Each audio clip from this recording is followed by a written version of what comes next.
Chapter 25 पंचविंशो यंत्र विधि अध्याय 25 यंत्र विधि अध्याय।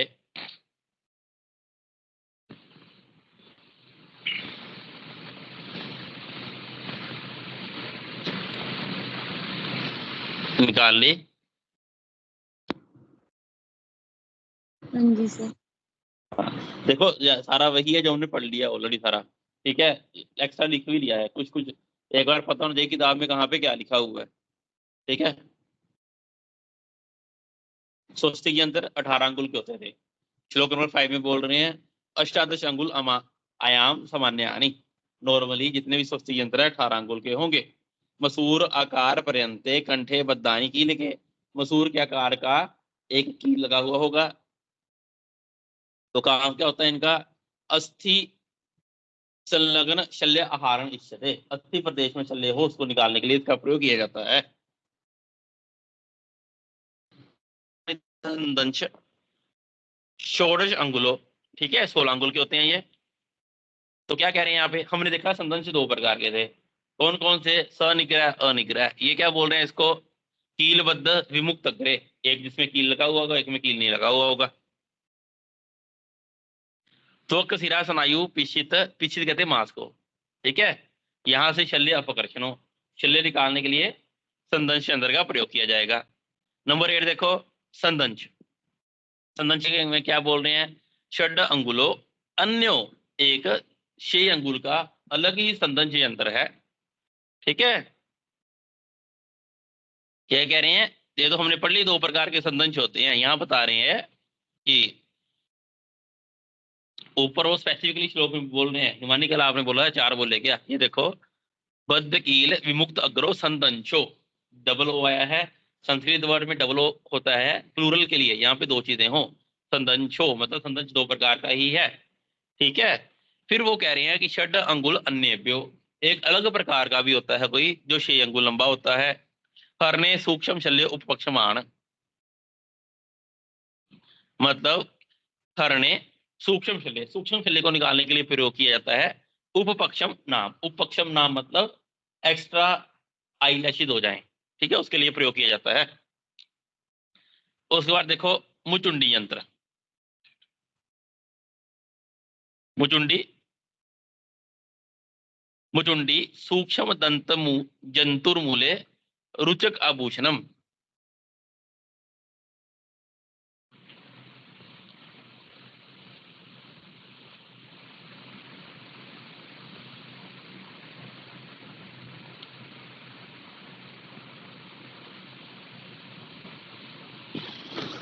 मुचुंडी कह रहे हैं उक्त षड अंगुल संदंश यंत्र का नाम मुचुंडी है। अब ये जो ऊपरी इन्होंने बताया है यंत्र, ठीक है, इसी का नाम मुचुंडी नहीं है। इसमें डिफरेंस कैसे मुचुंडी पड़ेगा वो देखना कि इस गंभीर वर्ण मासा नाम मरवणम शेषित सूक्ष्म दंत ऋजुमूले, इसके मुख के भीतरी भाग में छोटे छोटे दांत जैसा होता है, ये सीधी होती है। इसके अंतिम छोर में रुचक अंगूठी का आभूषण पहनाया जाता है, मतलब कि फिंगर में डाल सके इसको, ऐसा होगा ये। इसका कोई उपयोग ना होने के कारण इसे भूषण कहा गया, ठीक है। आभूषण मतलब इसका कोई प्रयोग नहीं है, इसलिए इसको आभूषण बोला गया। ये इतनी सी कोटेशन पूछ लेता एग्जामिनर। सूक्ष्म दंत ऋजु मूले रुचक आभूषणम किसके लिए है? मुचुंडी यंत्र के लिए। कोई प्रयोग नहीं है इसका शल्य यंत्र कर्म में, इसलिए इसको आभूषण बोला गया। फिर नेक्स्ट लाइन में कह रहे हैं गंभीर व्रण मासा नाम मरमणम शेषित, इसका उपयोग गंभीर व्रण मास तथा बचे हुए अर्म नामक नेत्र रोगों में आहरण करने के लिए किया जाता है। नेक्स्ट देखो, ताल यंत्र 2 प्रकार का था, एक ताल द्विताल। द्वे द्वादश अंगुले मत्स्य तालुवत, मछली के तालु जैसा दिखता है, 12 अंगुल का होता है, सेम है, कोई डिफरेंस नहीं है यहाँ पर। कर्ण नाड़ी शल्य अपहरणाणी। नेक्स्ट वन इन नाड़ी यंत्र स्रोतों का नाम शल्य नाम आमे नाम से दर्शने, स्रोतस पर किसी स्रोतस में शल्य को दर्शन करने के लिए प्रयोग किया जाएगा। क्रिया सुर कर्तावाय, क्रिया को इजी करने के लिए इसका प्रयोग किया जाता है। कुर्यात आचूषणम सक्षम कर्म के लिए भी किया जाता है। देखो वर्ड्स वही रहेंगे, कोई भी संहिता हो, सॉरी मीनिंग वही रहेगा, वर्ड्स चेंज हो जाएंगे थोड़े थोड़े और कुछ नहीं। नेक्स्ट वन इज कंठ शल्य अवलोकनी नाड़ी, कंठ में कोई शल्य फंस गया उसको देखने के लिए, अवलोकन मतलब देखना। इसकी लंबाई 10 × 5 अंगुल। फिर देखो शल्य निर्घातनी नाड़ी, ठीक है, शल्य निर्घातनी नाड़ी चतुर्थ सुशिरा था, मतलब जितनी इसकी लंबाई है उसके 1/4 इसकी चौड़ाई होगी, 3 अंगुल, है ना। पद्म कर्णिकाया, कमल की कर्णिका के समान है ये दिखता। अर्श यंत्र, अर्श साम गोस्तनाकार यंत्र, ये गोस्तन के जैसा है, 4 अंगुल लंबा है, 5 अंगुल चौड़ा है। पुंसा पुरुषों में और स्त्रियों में 6 अंगुला, 4 अंगुल लंबा रहेगा, 6 अंगुल चौड़ा रहेगा। द्विशितर दर्शन है व्याधि एक शितरम तो कर्मणि, यदि व्याधि के दर्शन करने हैं अर्थात एग्जामिनेशन करना है तो अर्श यंत्र में 2 छिद्र होने चाहिए, आगे और पीछे। एक छिद्रम तो कर्मणि, यदि कर्म मतलब उस यंत्र की सहायता से शार कर्म करना है, अग्नि कर्म करना है, तो उसमें एक ही छिद्र होना चाहिए। शमी यंत्र, शम आख्यम तादृक्षम छिद्रम, अर्श यंत्र के समान दिखता है, ये क्या है वो शमी यंत्र है। कर्म क्या है, यत्र कर्म प्रपीडनम, इसका कर्म है अर्श का प्रपीड़न करना, कल पढ़ा हमने सारा। फिर बगंदर यंत्र,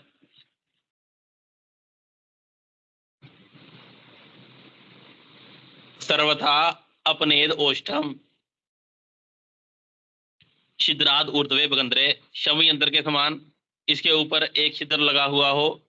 कर्म क्या है इसका, मेडिसिन अप्लाई करने के लिए, वो हमारा बगंदर यंत्र है। फिर घ्राण यंत्र, घ्राण अर्बुद अर्श साम एक छिद्र,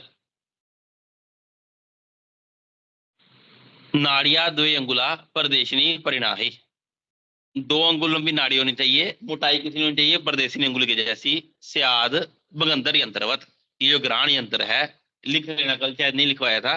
घ्राण यंत्र बगंदर यंत्र के जैसा है, दिखता है। बगंदर यंत्र के जैसा कौन सा यंत्र दिखेगा, घ्राण यंत्र। नेक्स्ट वन इज द अंगुली त्रापक, अंगुली त्रापक,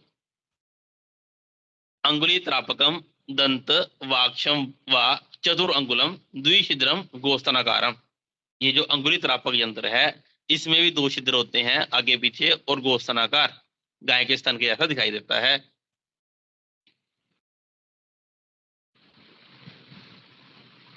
ठीक है। दंत वाक्षम, वाक्षम कहते हैं हाथी को, हाथी के दांत की जैसा दिखता है। चतुरंगुलम, 4 अंगुल लंबा होता है। योनि व्रणेक्षण यंत्र, व्रणेक्षण मतलब, वर्ण कहते हैं वुंड को, एक्शन मतलब देखना, योनि के अंदर यदि कोई वुंड हो रखे हो उसको देखने के लिए, एग्जामिन करने के लिए। ठीक है, 16 अंगुल लंबा यंत्र है ये। तो उसके बाद नाड़ी व्रण यंत्र, नाड़ी व्रण अभ्यंग शालनाए, अर्थात शालन मतलब क्लींजिंग, ठीक है। अभ्यंजन का, अभ्यंग का मतलब यहाँ पे अभ्यंजन मतलब वहां पे कोई मेडिसिन अप्लाई करना, क्लींजिंग करना, 6 अंगुल लंबा होना चाहिए।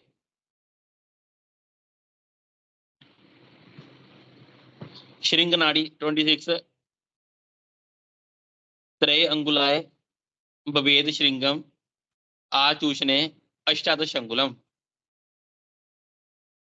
ठीक है, मतलब इसकी लंबाई 18 अंगुल लंबी होती है और 3 अंगुल चौड़ा होता है।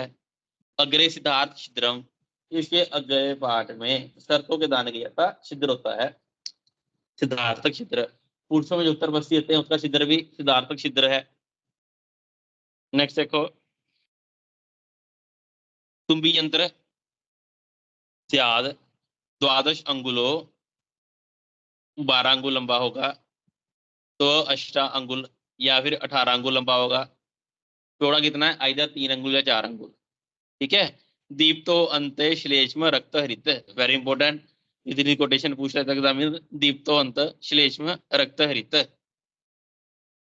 इसका दीप्तो अंत का मतलब है, जो आपने देखा होगा यूट्यूब पे काफी वीडियो शॉर्ट्स आते हैं कि कोई ग्लास जार लेकर उसके अंदर कैंडल या फिर कुछ और अग्नि थी जलाकर उसके ऊपर ग्लास जार रख देते हैं, डेट इज दीप्तो अंत, उसको तुम्बी यंत्र बोलते हैं।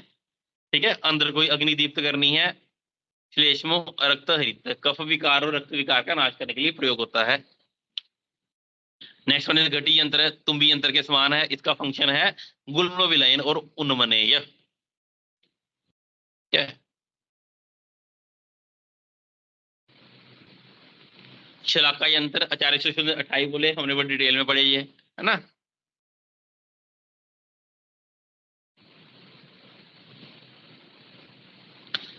श्लोक नंबर 29 देखो, स्रोतोशल्य हरणी शलाका। ठीक है, कैसी है ये? मसूर दल वक्रे, मसूर की दाल की जैसा इसका मुख होना चाहिए।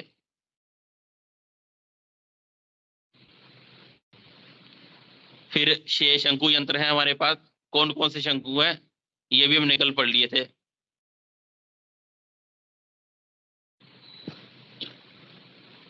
गर्भ शंकु देखो, गर्भ शंकु यंत्र नत अग्रे, आगे से मुड़ा हुआ होना चाहिए। गर्भ शंकु वेरी इंपॉर्टेंट। गर्भ शंकु नत अग्रे, आगे से मुड़ा हुआ होना चाहिए। अष्टांग सॉरी अष्ट अंगुल, अष्ट अंगुल मतलब 8 अंगुल लंबा होना चाहिए। मूड गर्भ हरे या स्त्रियों में मूड गर्भ को निकालने के लिए प्रयोग किया जाता है। अश्वरी हरण यंत्र, ठीक है। सर्प फन, सांप के फन के जैसा होता है ये अश्वरी हरण यंत्र। बद्ध वक्रम अग्रत, आगे से मुड़ा हुआ होता है। दंत पातन यंत्र 4 अंगुल लंबा। दंत पातन यंत्र है, दंत लेखन शस्त्र है। हम पढ़ेंगे जो दंत लेखन वाला है वो शस्त्र है, दंत पातन वाला यंत्र है। नेक्स्ट वन इधर प्रमार्जन कर्म के लिए शलाकाएं, रुई 6 प्रकार की हमने पढ़ ली कल। पायु यंत्र पढ़ा हमने, 10 अंगुल लंबाई 12 अंगुल लंबा। पायु कहते हैं गुदा को, ठीक है। नेक्स्ट देखो, घ्राण यंत्र करण यंत्र, ठीक है। द्वे 2 प्रकार के घ्राण होते हैं, 2 प्रकार के करण होते हैं। षड सप्ताह घ्राणे 6 अंगुल लंबा और 7 अंगुल लंबा होता है घ्राण यंत्र। फिर द्वे करने 8 अंगुल लंबा और 9 अंगुल लंबा होता है कर्ण यंत्र। फिर कर्ण शोधन यंत्र है ना, क्लीनिंग के लिए। कैसा था ये? अश्वत्थ प्रत सुरुवाननम, अश्वत्थ के पत्ते के जैसा सुरुवानन। नेक्स्ट देखो,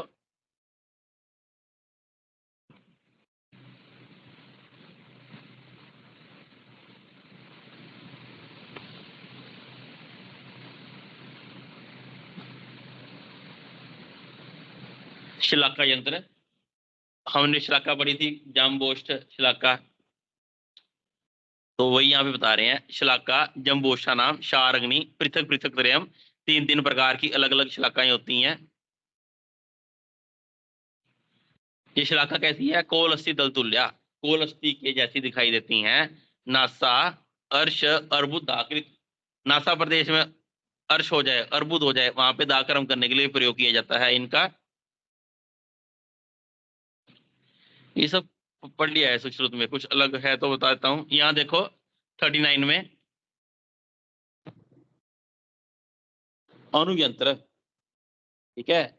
अनुयंत्र अयस्कांत मैग्नेट को बोलते हैं, ठीक है। अयस्कांतित मैग्नेट, अर्जु रस्सी वस्त्र अशम मुद्गरा।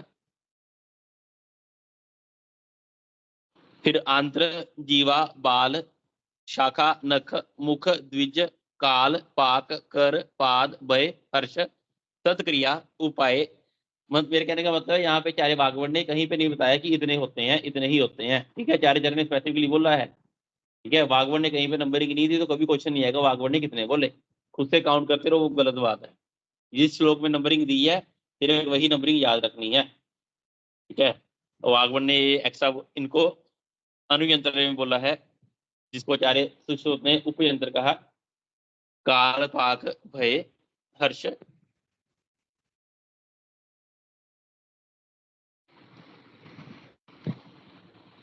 यंत्रों का क्रम सेम ही है, सेम सूत्र वाले।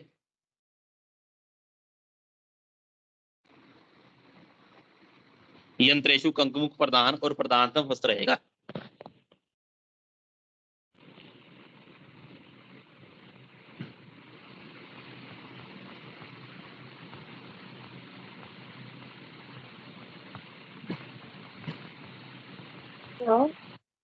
हाँ जी, सर हमने वो मैंने पढ़ा था जो आचार्य भागवत ने संदन यंत्र में 2 अलग से बताए हैं।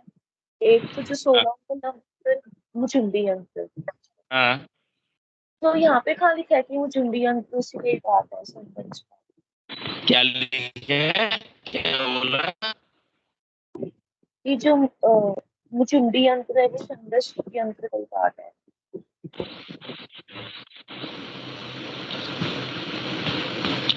एक मिनट रुको। हाँ फिर से बोलो, क्या बोला आपने? सर कल हमने जब वो क्लासिफिकेशन की थी तब हमने पढ़ा था ना कि संदन यंत्र में आचार्य वाघभट ने दो अलग से माने, एक तो जो 6 उंगल लंबा होता है और एक हाँ संदन मुचुंडी यंत्र। हाँ, तो यहाँ पे ये यहाँ रहा। पे एक,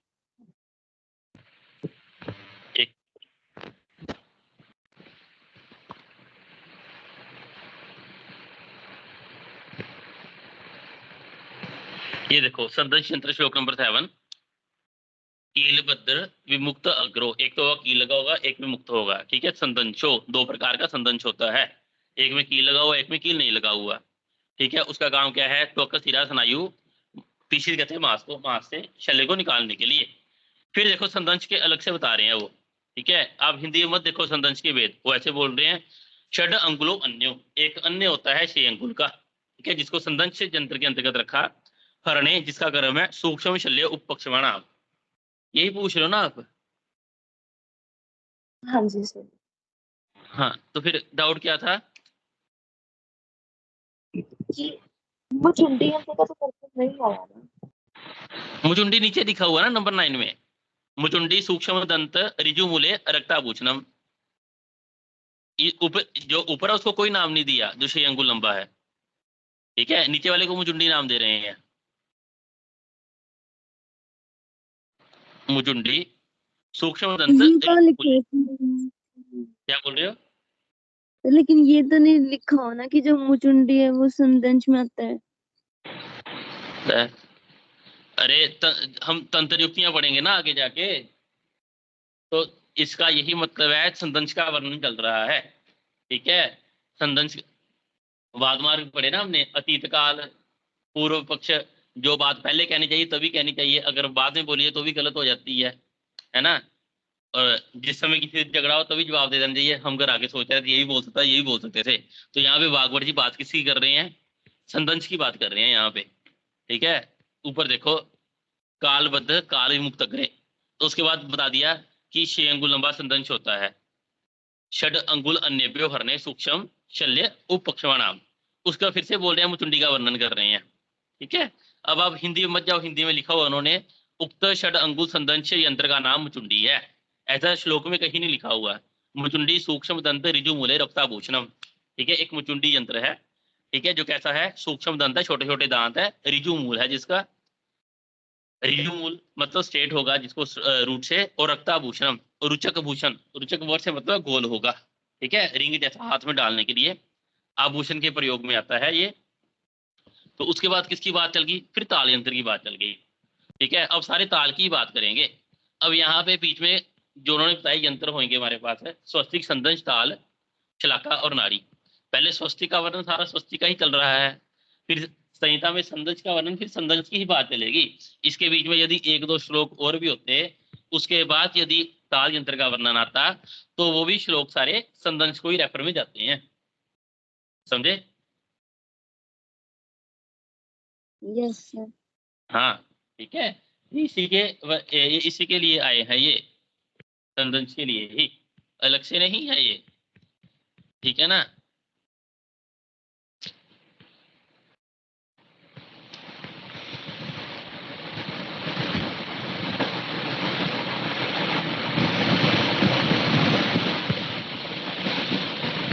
एक मिनट।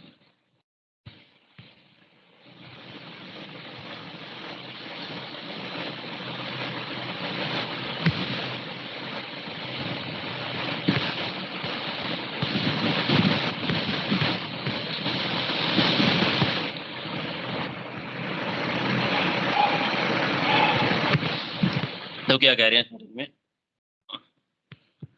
प्रस्तुत अध्याय में पहले अध्यायों में बस्ती, नस्य, अंजन, क्षार आदि का बता दिया गया। इसका वर्णन के बाद में यंत्र विधि नामक अध्याय का वर्णन करेंगे। चैप्टर 25 अध्याय में 48 यंत्र का वर्णन किया है।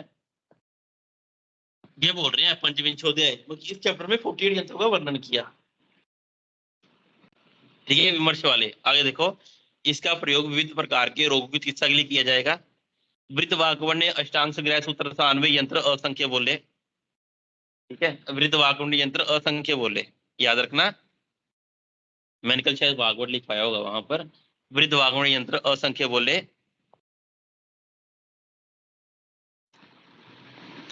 फिर कह रहे हैं कर्मवशात तेषाम अनियमात अवधारणात अशक्यम। वृत्त वाक्वण्य एक ही अध्याय में यंत्र और शस्त्र एक साथ वर्णन करे, जिसे अष्टांग कृति 25-26 में लिखा। यंत्र उन उपकरणों को कहते हैं जो चुबा हो, कटा हो, उखाड़ने योग्य, दंत निकालने योग्य, मृत गर्भ, इन सबको पकड़कर निकाला जाए। इसके ठीक है, यंत्र और शस्त्र में डिफरेंस होता है। जो शस्त्र होते हैं वो तीखे होंगे, तीक्ष्ण होंगे। ठीक है, वो छेदन वेदन आदि कर्म, कोई कर्म नहीं करते, पकड़ने के काम आते हैं यंत्र, सहायता करते हैं शस्त्रों की। नेक्स्ट देखो, जिसका वर्णन यथास्थान किया जाएगा। आचार्य सुश्रुत ने कहा था तत्र मन शरीर बाधा करानी शल्याणी इति। जो मन और शरीर में बाधा उत्पन्न करे उसको शल्य कहा जाता है, और जिसको निकाले उसको यंत्र कहते हैं।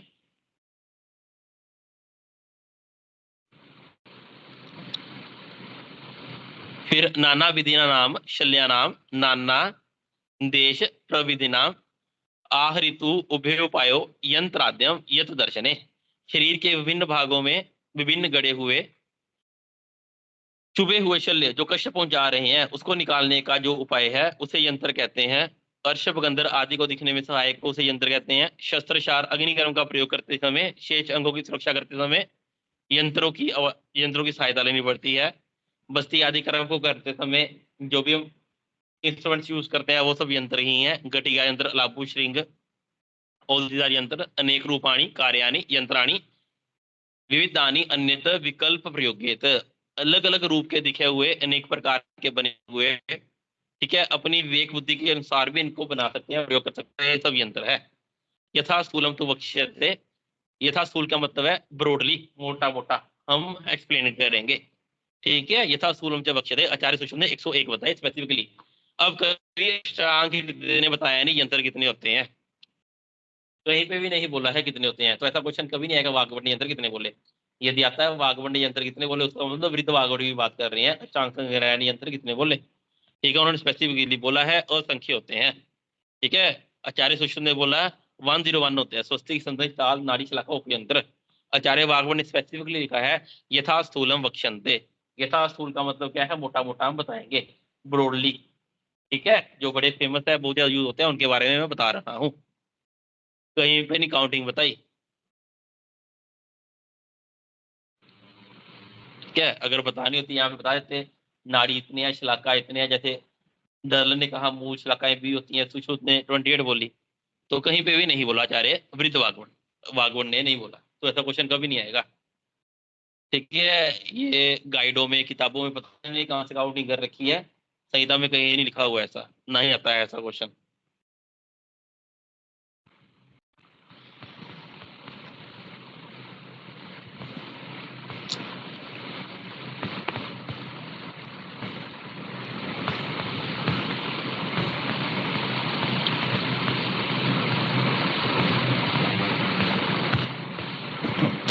लेट तो नहीं हो रहे?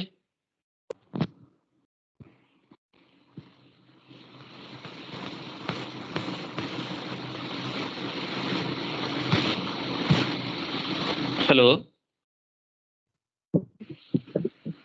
सर लेट तो नहीं हुई, लेकिन शायद आज